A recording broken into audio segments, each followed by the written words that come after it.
guys! Welcome back to myself. I'm Daisy Tree.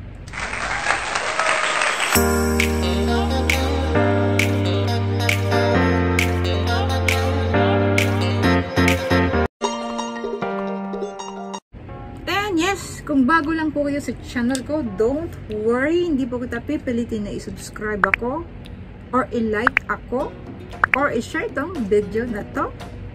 Ayan, lagi po sinasabi na please check my content first, and if you like my content, you can subscribe me. Dahil iba-iba po tayo ng interest, iba-iba naman po tayong sinusuportahan ng mga vloggers, content creator. So ayan, for today's vlog po, ayan, isi-share ko sa inyo itong Sinag Paint Aerosol. So ito po yung ginamit namin sa e-bike para ma-prevent or maiwasan yung pagkakaroon ng kalawang. So, next video, ayan na po tayo. So, ito na guys. Ito na yung before. Bago siya isprayan ng Sinag Aerosol Paint. Tatanggalin muna natin yung mga kalawang. Katulad nito. Ayan. Kasi sobrang nag-uulan mga nakaraang buwan. Ayan. At hindi namin napansin na dumami na pala yung kalawang niya. So, tatanggalin muna natin bago natin spray ng Sinag Paint Aerosol. Ayan. All over. Ayan kalawang. Kung saan.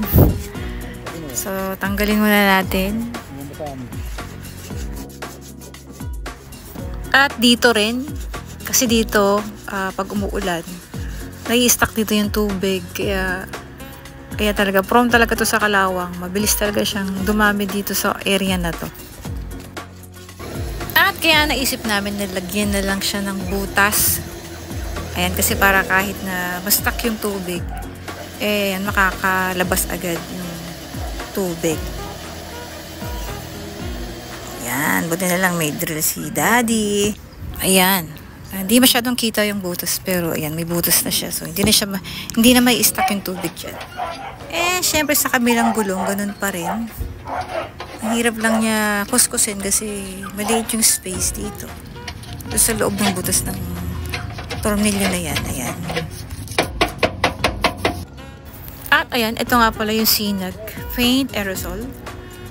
Ayan, pwede siya sa motor, sa kotse, sa table, or sa kahit anong pwedeng magkaroon ng kalawang. Ang price niya ay nasa 80 or 90 pesos. Wala pa siyang 100 eh. Ayan, may direction din siya. At ito pala ay nabili namin sa Nobo. At pwede rin kayong makabili nito sa mga auto parts or bike shop or auto shop. Ano pa ba? Or sa mga motor shop. Ayan, bago namin i-spray, nilagyan namin ng mga tape yun para hindi malagyan ng paint. So, ayan. Pwede nyo rin gayahin pag nag-spray kayo ng paint. So, ayan na siya. It's spray time. Ito nga guys, medyo lang masakit sa ilong. So, kailangan nyo magsuot ng face mask. Pwedeng dalawang face mask kasi maano kasi yung amoy. Maamoy talaga siya. Kaya sa mga sensitive, baka hindi nila kaya carry. Ayan, diba? Parang na siyang bago ulit. Shiny na rin. Ang cute.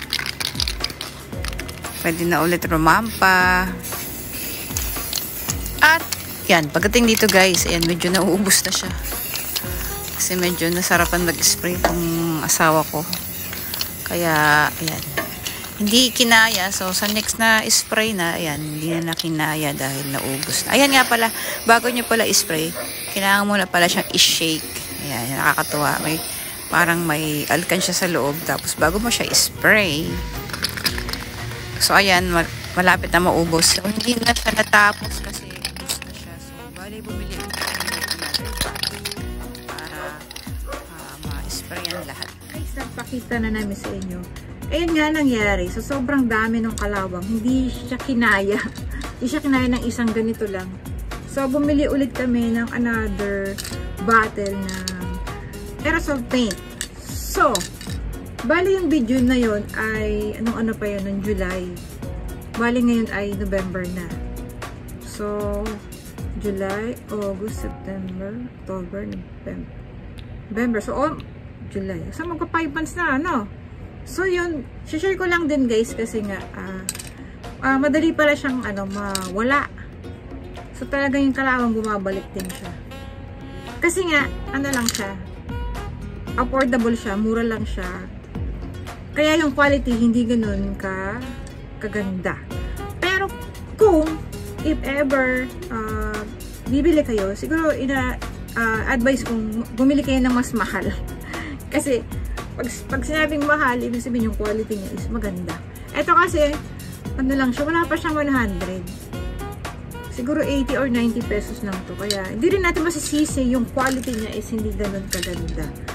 Para kahit paano naman, pag tinry nyo, hindi kayo mabigla pag ginamit nyo to. Kasi, pag sinabi kong okay siya, maganda siya, tapos hindi naman pala. So, I'm just being honest sa inyo, sa pagbili nito. So, it's your choice kung gagamitin nyo or hindi. Sorry, ayan na guys. So, ayan na guys. Thank you for watching and see you to my next me.